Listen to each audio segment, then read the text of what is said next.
Today we're talking about coordination and subordination in sentences. This is pages 53 to 63 in your textbook. A few weeks ago we talked about simple sentences that stand on just being a noun and a verb. But sometimes you want to create more sophisticated sentences that blend multiple ideas. Here's a list of the two types of conjunctions for combining sentences. We have coordinating conjunctions, which you might know as fanboys, for and nor, but or yet so. Coordinating conjunctions link two sentences on relatively equal terms. Subordinating conjunctions, as the word suggests, makes one term subordinate to the others. It makes it dependent on one of the other sentences. These are words like because, when, since, if. If we're talking about grammatical compounding, this just means that you are joining two parts of speech, two sentences, to something with a conjunction. As much as possible in this lecture, I have chosen examples from Shakespeare, the famous English Renaissance playwright, whom some of you may be studying this semester. You can have a compound subject. Rosencrantz and Guildenstern are dead. You can have compound verbs. I come to bury Caesar, not to praise him. I can have compound direct objects. Her voice was ever soft, gentle, and low. Notice our coordinating conjunctions and, not, and. And these quotes come from Hamlet, Julius Caesar, and King Lear, respectively. When you're dealing with compounds, you don't want to use a comma in the compound subject, verb, or direct object unless you're trying to emphasize the second part. So here's an example from the tragedy of Othello. These are among the protagonist's parting words. He's just murdered his wife, Desdemona, on bad information and gossip. And he tells all of these people, "Then must you speak of one that loved not wisely but too well." Shakespeare doesn't have the comma in. And I use this example to show how using a comma in a compound can add emphasis of one that loved not wisely but too well. Because this comma forces us to pause. Instead of a comma, I could also use a dash of one that loved not wisely but too well. Again, we're thinking about rhetorical grammar. We're thinking about where we want to focus a reader's attention. Don't break up a compound subject, verb, or direct object unless you're doing it on purpose. What if your compound subject has more than two members? Or your direct object is a list, is a series? Page 56 of your book discusses parallel structure. When you're going through and compounding, you need to make sure both, or all 7, parts are the same grammatical forms. This is a quote from the comedy Much Ado About Nothing, and we know Shakespeare's comedies because they end with weddings. Shakespeare's tragedies end with bodies littered all over the stage. And here Beatrice is telling Benedick, "Is he not approved in the height of villain that hath slandered, scorned, dishonored my kinswoman?" Here we have all of this past tense, our ed verb, slandered, scorned, dishonored. And the parallel structure adds to the rhythm.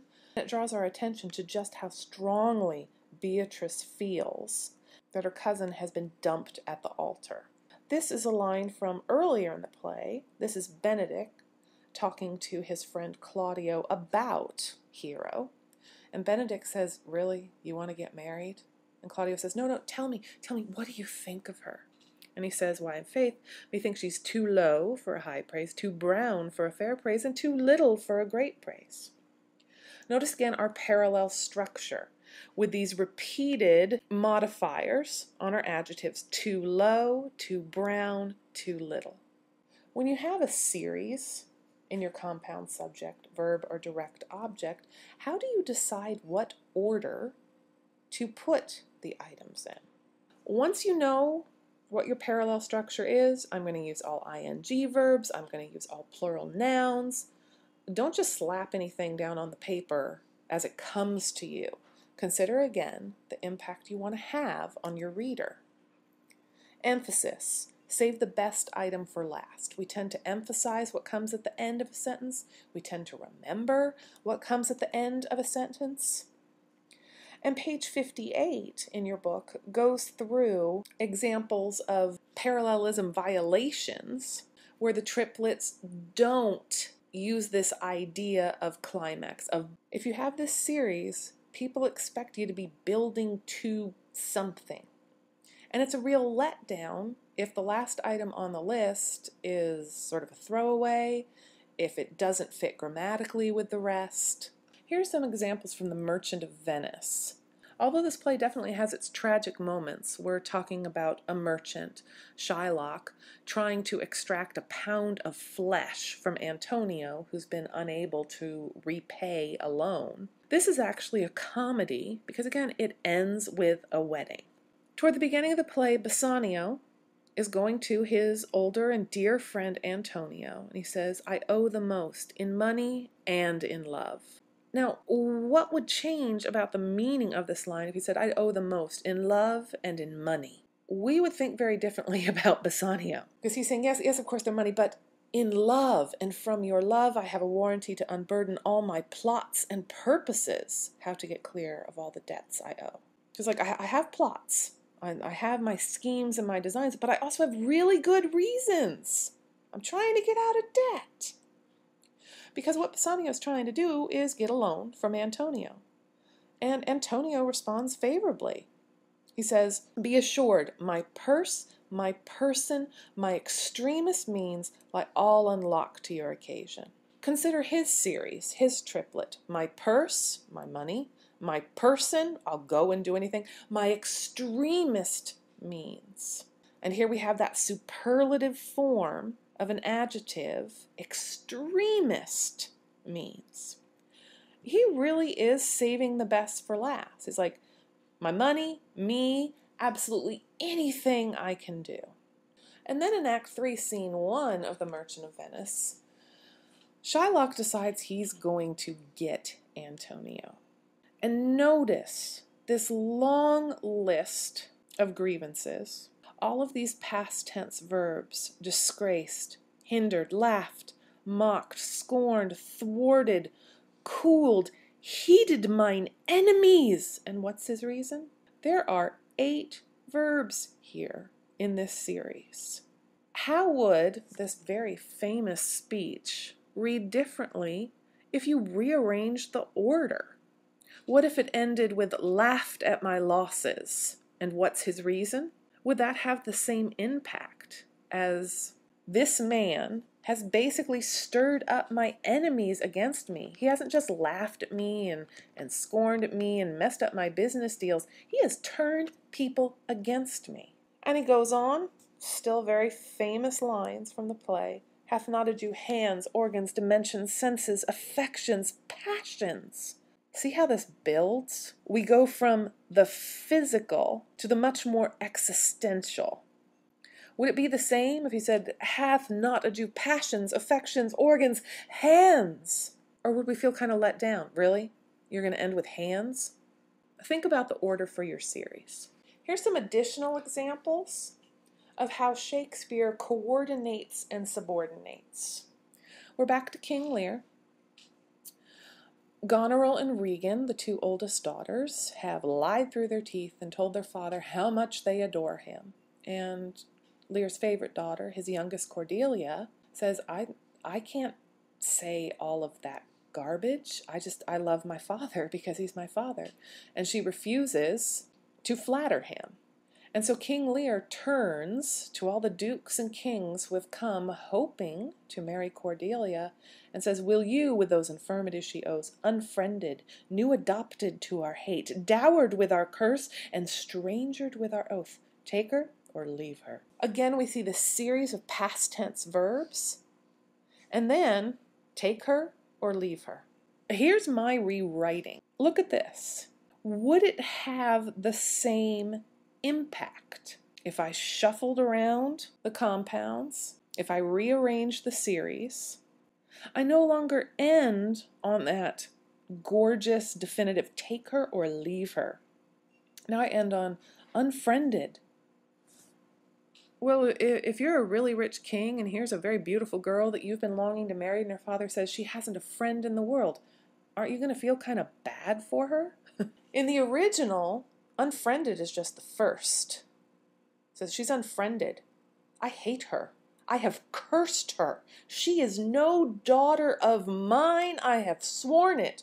You sure you want her? Authors always have choices. And you might say, well, then people don't think this much about things. People should think this much about their writing. You should think this much about your writing. An example from Romeo and Juliet. Romeo, Romeo, wherefore art thou, Romeo? And Juliet says, deny thy father and refuse thy name, if thou wilt not be but sworn my love. So we have coordination in the first part, deny and refuse. And then we have subordination with this if clause. If you won't, just promise to love me. Most of us can probably quote this from memory. What if we rewrote it? Be but sworn my love if thou wilt not refuse thy name and deny thy father. One, it sounds weird because we're used to the original. But you'll notice again, where do I end? Where is my emphasis? In the original, be but sworn my love. If we end on deny thy father, that's a whole different image. We're used to thinking of Juliet as this lovelorn teenager, not someone who's encouraging her boyfriend to rebellion, necessarily. Pages 59 to 60 of your book go through correlative conjunctions. These have to be used as a pair, and their purpose is to change sentence rhythm. They shift your focus from the verb, from the action, to the subject. Let's take a look at some examples. These are all from another comedy, Twelfth Night. You either fear his humor or my negligence, that you call in question the continuance of his love. She'll none of the count, shall not match above her degree, neither in estate, years, nor wit. And notice what Shakespeare chose for the last in this series. Neither in estate, years, nor wit. Money, age, but really, it's personality that's most important. What about the last one? Thou shalt be both the plaintiff and the judge of thine own cause. When we have correlative conjunctions, these words that are in bold here, they tend to stand out. We tend to emphasize them as we read, as we think. What do we do with these correlative conjunctions and subject-verb agreement? As you might expect, both and, this is a plural subject. Both Jack and Jill, two of them. So it's a plural subject, so both Jack and Jill are, plural verb. In A Midsummer Night's Dream, at least in the beginning, both Helena and Hermia desire Lysander. If you have either or neither nor, the verb is determined by whatever is closest to it. Whatever comes after the or, whatever comes after the nor, dictates what the verb is. Neither Henry, singular, one guy, nor his soldiers, plural, whole army, are defeated. And this is true of the history play Henry V. When you compound a subject with phrases like in addition to and along with, these are not conjunctions. They're not coordinating conjunctions. They're not subordinating conjunctions. They're not correlative conjunctions. Ignore them. They're extra information. They have nothing to do with your subject-verb agreement. Othello, along with most of the other characters, dies in the end. Othello dies in the end. Because notice what we can do with this along with most of the other characters. We can move this. Along with most of the other characters, Othello dies in the end. Othello dies in the end along with most of the other characters. We don't want to base our subject-verb agreement off of something that I can move around the sentence so easily. So let's practice. For examples, do you want is or do you want are? Are you supposed to pay attention to both parts of the subject, the part that's closer to the verb, or are you supposed to ignore something you see here?